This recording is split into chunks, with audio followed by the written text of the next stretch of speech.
The human traveler walked slowly through the alien colony. The sky above was painted in two colors, half golden, half dark blue because of the twin suns. Strange buildings stood tall around him, glowing with quiet lights.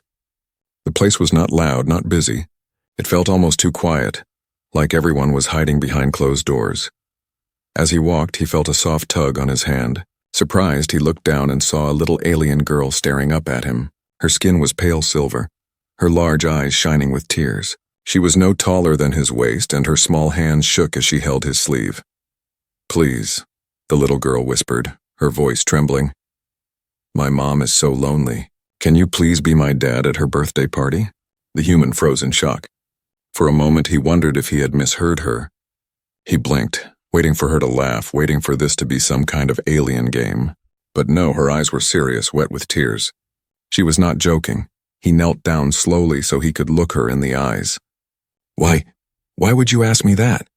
he asked softly. The girl sniffled, looking down at the ground. "Because she smiles less every day. She tries to be strong for me, but I know she cries when she thinks I am asleep. Today is her birthday, and I don't want her to feel alone again." Her words hit him like a punch to the chest.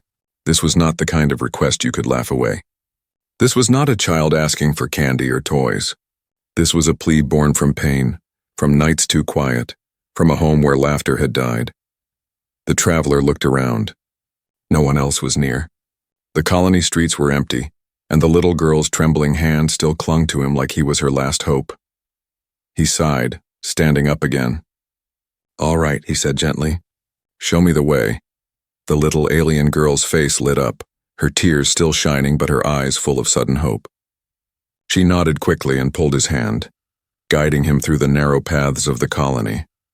The human followed, unsure of what he was walking into. A birthday party? He had never been part of an alien celebration before, and now he was about to pretend to be something he was not, a father. The girl led him to a small house at the edge of the colony. The walls were old, the lights flickered weakly. The door creaked as she pushed it open and pulled him inside. The moment he stepped in, he felt the heavy silence. The room smelled faintly of herbs and something sweet like a cake half-baked. On the table stood a simple round cake, unfinished, the icing uneven as if someone had given up halfway. Around it were a few broken decorations, carefully placed to make the room look festive. But there was no joy here. Only effort. Only the attempt to make a day special when the heart was already too tired. In the corner of the room sat the girl's mother. She was beautiful in an alien way. Her silver skin shimmered faintly under the dim light, and her long dark hair fell around her face. But her shoulders were bent forward, heavy with weight, and her eyes stared blankly at the half-prepared cake. When she noticed the human, she blinked in confusion. Who is this?" she asked, her voice tired, cautious. The little girl ran to her, holding her mother's hand. "Mom, this is my guest. He will join us for your birthday party." The mother's eyes widened, her lips parting in surprise. For a moment she looked almost angry, but then she saw the way her daughter clung to the human's hand, the way her small face lit up for the first time in days. The mother's expression softened, though sadness remained in her eyes. The human cleared his throat, suddenly feeling awkward. "Like I was just passing by. Your daughter invited me. I hope it's all right if I stay, at least for a little while." The woman looked at him for a long moment. Then she gave a small nod. "If it makes her happy, then yes." The human sat at the table, noticing the effort put into the small decorations, the uneven cake, the worn-out plates. This was not the kind of celebration he had imagined. It was not full of guests, not full of laughter. It was quiet, almost too quiet, like a shadow of what a birthday should be. As the little girl placed candles on the cake, she kept sneaking glances at him, her eyes shining with hope. She wanted him to stay. She wanted her mother to feel something again, something more than silence and sorrow. The human realized he had stepped into something far heavier than he expected. This was not just a party. This was a broken family, holding on by threads of love and memory. As the candles flickered and the girl whispered for him to sit closer, he knew one thing for certain. This night would not be simple. Something deep inside told him. This invitation was the beginning of something far larger, and far more dangerous than he could yet see. The human sat quietly at the worn-out table, his eyes scanning the dimly lit room. The little girl hummed softly as she tried to light the birthday candles with a shaky hand. But his gaze kept returning to the woman sitting in the corner. She was beautiful. Yes, but her beauty was not what struck him. It was the loneliness carved deep into her face. Her silver skin glowed faintly, yet her shoulders seemed to bend under invisible weight. Her hands rested on her lap, motionless, like she had forgotten what joy felt like. When she finally lifted her eyes to meet his, he saw it clearly. That emptiness, that silent scream no one else could hear. The human cleared his throat. "Your daughter? She wanted me to come. She thought you shouldn't be alone today." The woman gave a faint, almost bitter smile. "Alone," she whispered. "That is something I have already learned to live with." Her voice carried no anger, only exhaustion. The little girl quickly interrupted, holding the cake forward. "Mom, make a wish, please." Her smile was forced, desperate, as if she wanted to glue happiness back onto her mother's face. The woman looked at the flickering candles, and for a moment her lips trembled. Then she leaned forward, closed her eyes, and whispered something so softly the human could not hear. She blew out the flames and the room sank back into shadow. The traveler felt uneasy. Something about the way she had spoken. It had not sounded like a birthday wish. It had sounded like a farewell. He leaned closer. "You seem tired. Has life been this hard for so long?" Her eyes grew distant, lost in memories. "Once there was laughter here," she said slowly. "Once there was music and warm arms around us, but war? War has a way of stealing everything, doesn't it?" She touched the table with one hand, her fingers tracing invisible shapes. "He never came back. They told me he died bravely. But what is bravery worth to a child who grows up fatherless? To a woman who cries in the dark, praying her daughter never hears?" The girl squeezed her mother's arm tightly. "That's why I brought him here," she said in a small but firm voice, pointing to the human. "Because you are not allowed to cry today. Not on your birthday." The human's chest tightened. He had been many things in his life. A traveler, a fighter, a survivor. But he had never been asked to play the role of hope for strangers. The woman's eyes softened slightly as she looked at her daughter. "You are too young to understand, my little star," she whispered. But loneliness does not vanish simply because a chair is filled. Some wounds go much deeper. The human leaned back, feeling the tension in the air. He had stepped into this house as a guest, but now he felt like an intruder in their grief. And yet, something about the way the mother spoke told him there was more hidden beneath her sorrow. Then he noticed it. On a shelf behind her rested a small, broken object. It was metallic, cracked in half, its strange alien markings still glowing faintly. It looked like part of a communicator, or perhaps a weapon. Whatever it was, it carried a presence, as if it had once belonged to someone important. His eyes lingered on it, and the mother followed his gaze. For the first time, he saw a flash of sharpness in her expression, a warning. "That," she said in a low voice, "is all that was returned to me after the war." The little girl frowned, hugging her mother tightly. "We don't talk about it, Mom, not today." The woman sighed, her strength fading again. She reached out and gently stroked her daughter's hair. "Forgive me," she whispered. "You are right. Today should be different." But the human couldn't ignore the feeling building inside him. Something about that broken object. Something about the way the mother's eyes flickered with pain and fear. He realized this was not only a story of loss. This was a story with secrets. The girl placed a piece of the uneven cake on a plate and pushed it toward the human. "Eat," she said firmly, her childish smile returning. "You're part of the family now, even if just for tonight." The human accepted the plate, but his thoughts were far away. He was no longer just a traveler sitting at a stranger's table. He had stepped into a house haunted not only by grief, but by something larger, something unfinished. And though the mother stayed quiet, her eyes told him what her words did not. Loneliness was not the only shadow living in this house. The human thought the birthday gathering would stay quiet, limited only to the mother, the little girl, and himself. But as the night stretched, soft knocks echoed on the door. The girl jumped excitedly. "Our neighbors came, Mom," she said, rushing to open the door.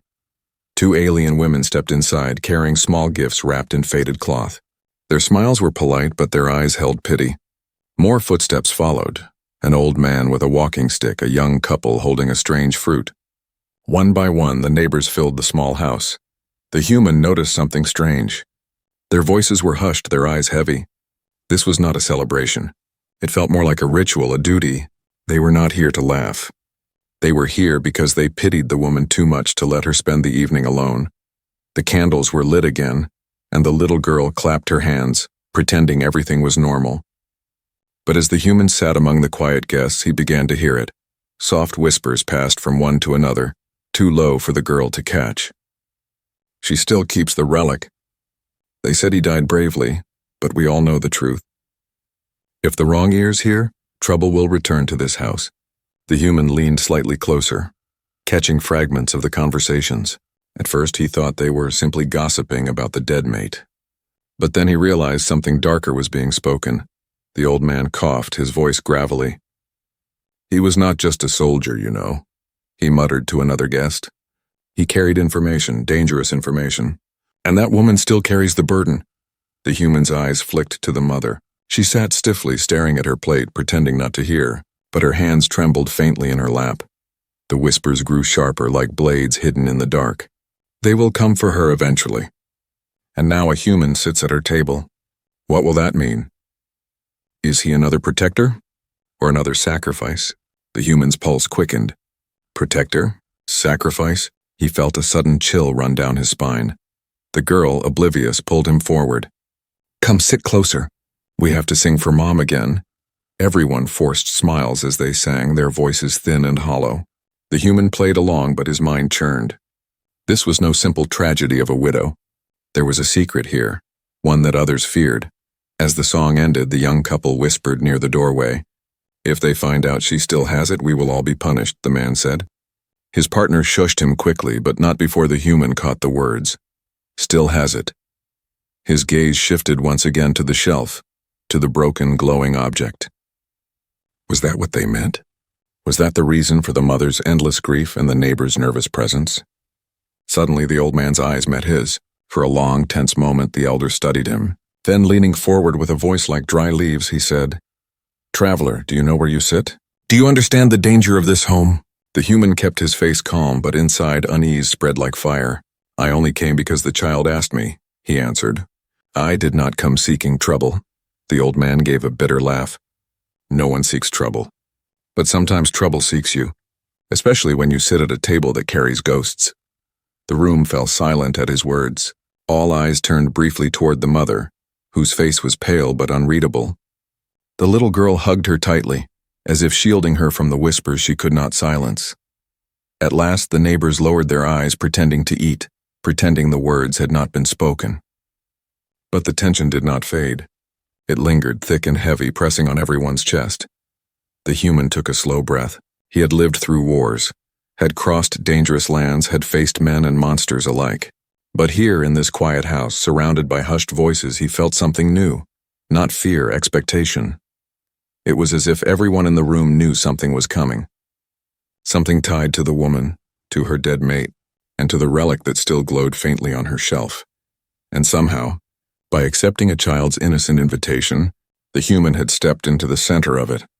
As the night deepened, the little girl leaned against him, her eyes closing with tired joy. You'll stay till the end, right? She whispered. The human looked down at her, then at the mother, then at the silent guests who avoided his gaze. He did not answer immediately, because in his heart he already knew this birthday party was not the end. It was the beginning. The human sat in silence, his fingers wrapped around the chipped cup of warm alien tea. Around him the neighbors murmured softly, their words circling like shadows in the air. Every stolen glance at him carried the same question. Why is he here? The little alien girl leaned against his arm, humming softly, unaware of the storm around her. Her tiny hand clutched his sleeve as if he were an anchor she had been waiting for her whole life. The mother, however, kept her distance. Her face was calm, but her eyes were sharp, restless.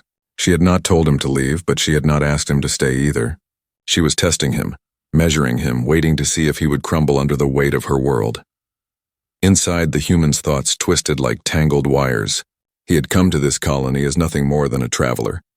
He had no ties here, no debts, no promises. He could walk away right now, vanish into the starlit night, and this story would end for him. But could he really? He looked at the child's face, so hopeful, so fragile.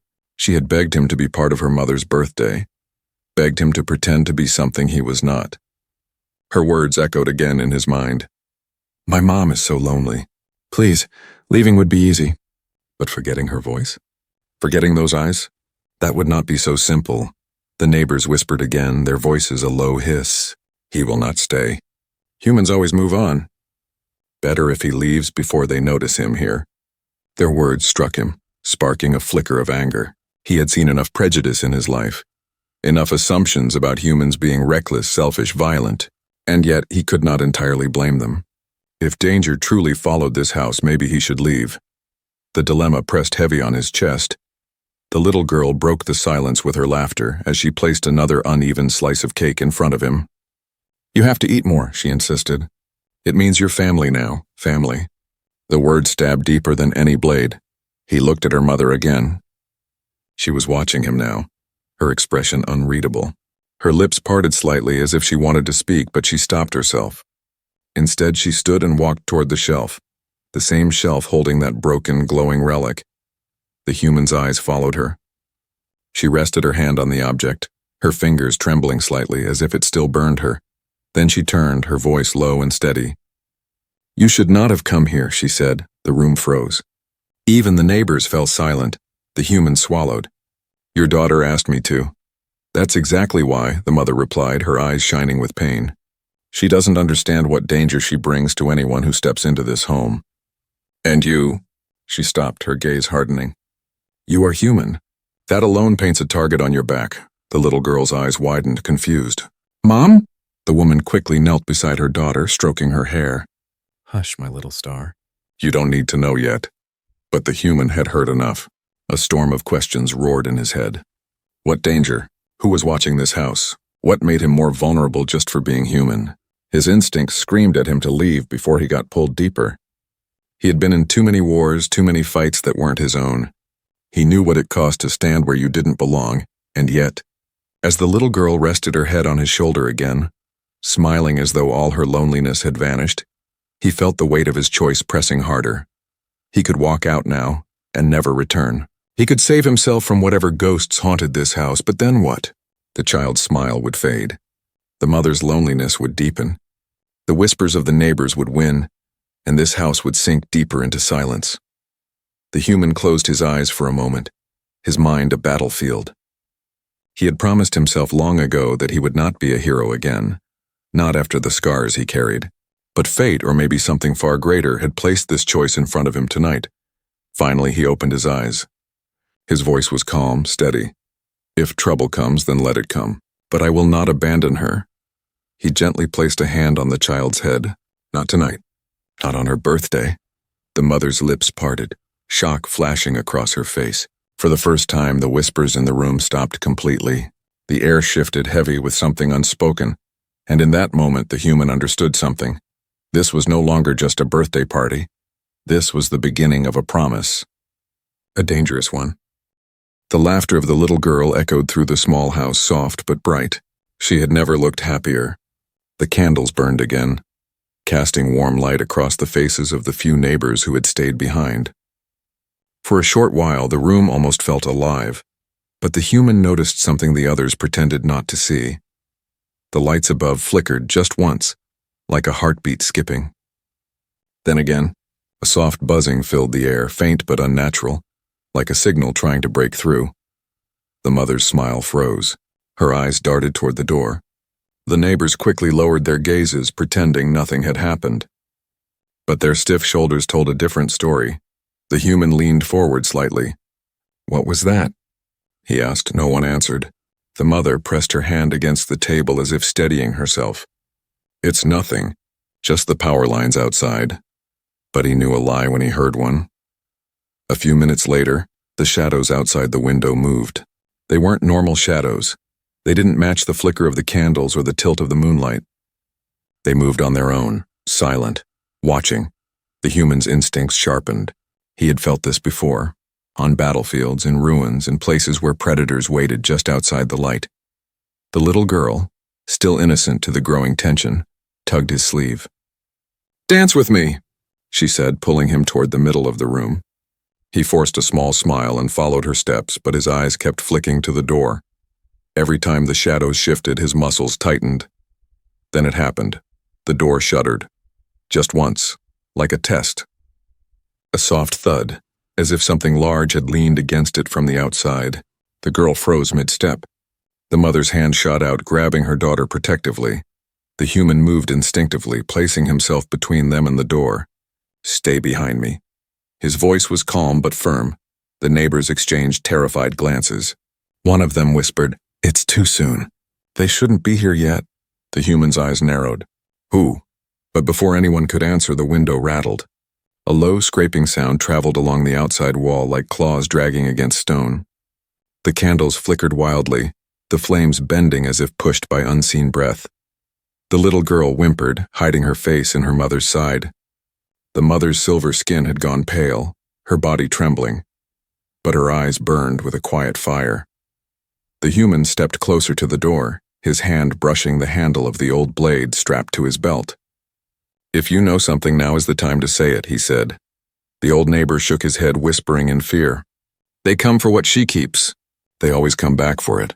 The mother's face tightened. She looked at the human, then at the relic glowing faintly on the shelf. "You need to leave now before it's too late." But the human did not move. Outside, the scraping stopped. For a moment, silence filled the air. Thick, heavy.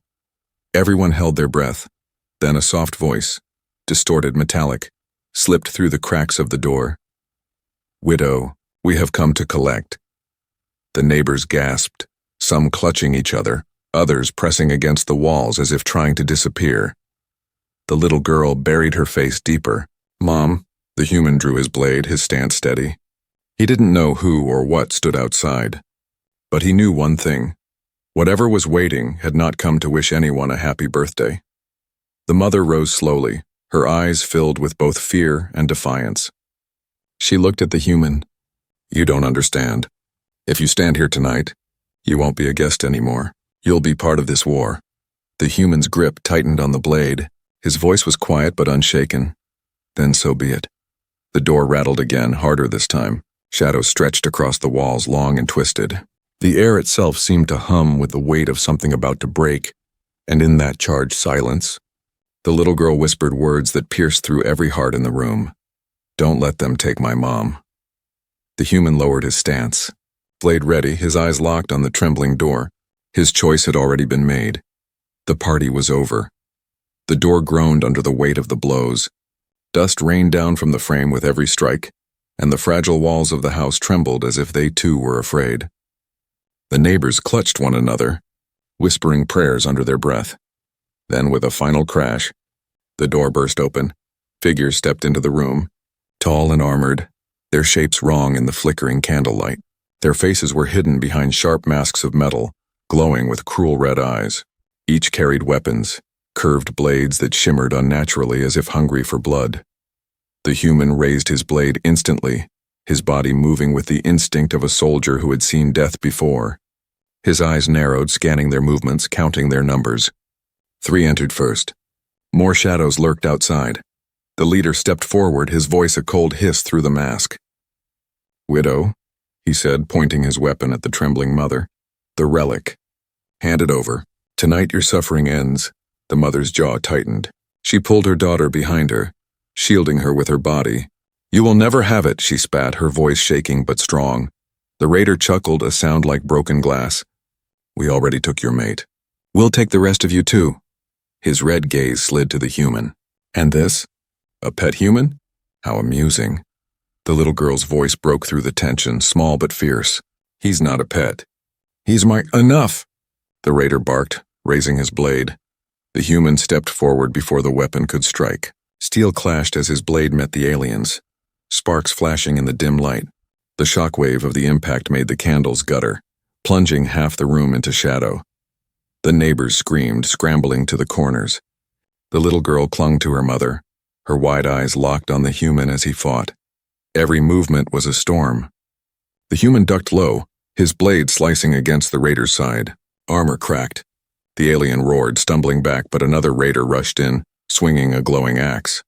The human pivoted, the weapon missing him by inches. He countered with a brutal strike to the raider's arm, sparks flying as steel met steel.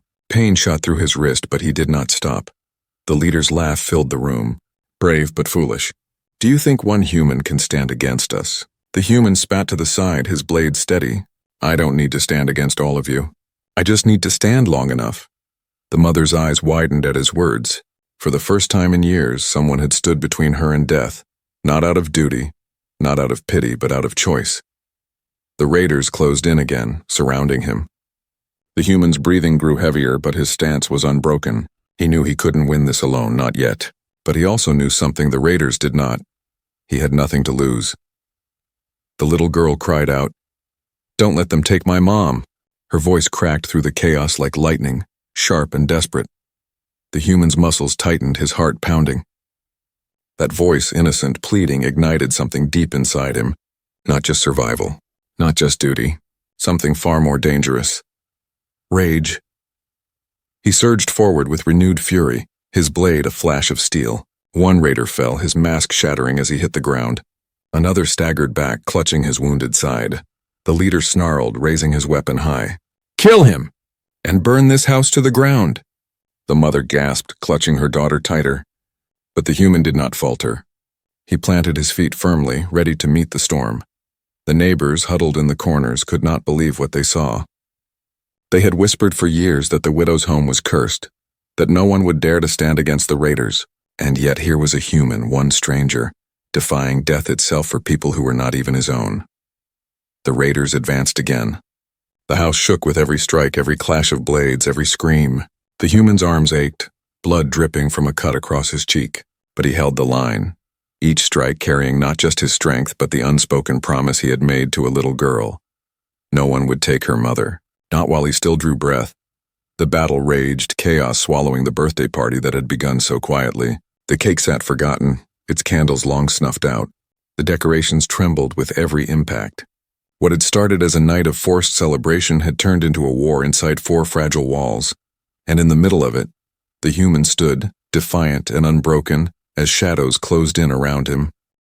The house was silent again, but it was no longer the silence of sorrow.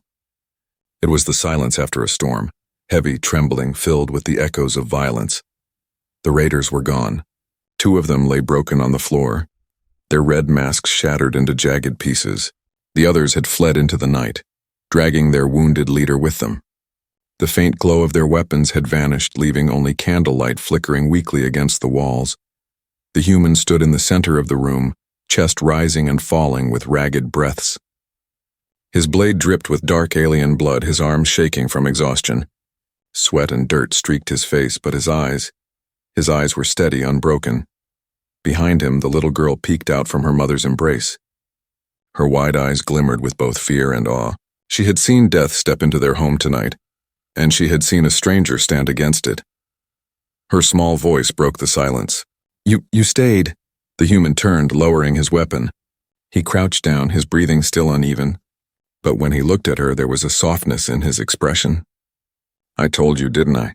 Not on your mom's birthday." The girl's face lit up, tears spilling down her cheeks as she rushed forward, wrapping her tiny arms around his neck. He froze for a moment, then gently held her close, the weight of her trust pressing against his chest like armor. The mother stood slowly, her silver skin pale but her posture firm. She walked toward him, her eyes never leaving his face. For years she had carried nothing but grief, her trust in others buried with her mate. But now in this ruined little home she saw something she thought had died with him. Hope. "You didn't have to fight for us," she said quietly. Her voice trembled, not with fear but with something deeper. Gratitude. The human looked at her, still holding her daughter close. "Maybe not, but sometimes you don't choose where you stand. Sometimes the world chooses for you." Her lips parted, but no words came. Instead, she placed a hand on his shoulder. It was a small gesture, but in it carried years of loneliness, pain, and silent prayers. For the first time, she was not carrying it alone. The neighbors began to stir, their whispers filling the air again. But these were not the fearful murmurs from before. They were astonished, shaken. He stood against them. A human, of all people. Maybe the stories about humans weren't just myths. Their eyes no longer looked at him with suspicion. Now they looked at him with something close to reverence. The human ignored them. His gaze locked on the mother and daughter. The child clung to him tightly, her tears soaking into his shirt. The mother's hand lingered on his arm, her eyes searching his as if to ask the question she could not yet speak. "Will you stay?" He sighed, looking at the broken door, the shattered pieces of the raiders' masks scattered on the floor. "They'll come back," he said quietly. "They won't stop. Not until they take what they want." The mother nodded slowly. "Yes, and if you stay, you'll be hunted too." A long silence followed. The fire from the candles flickered between them, painting their faces in gold and shadow.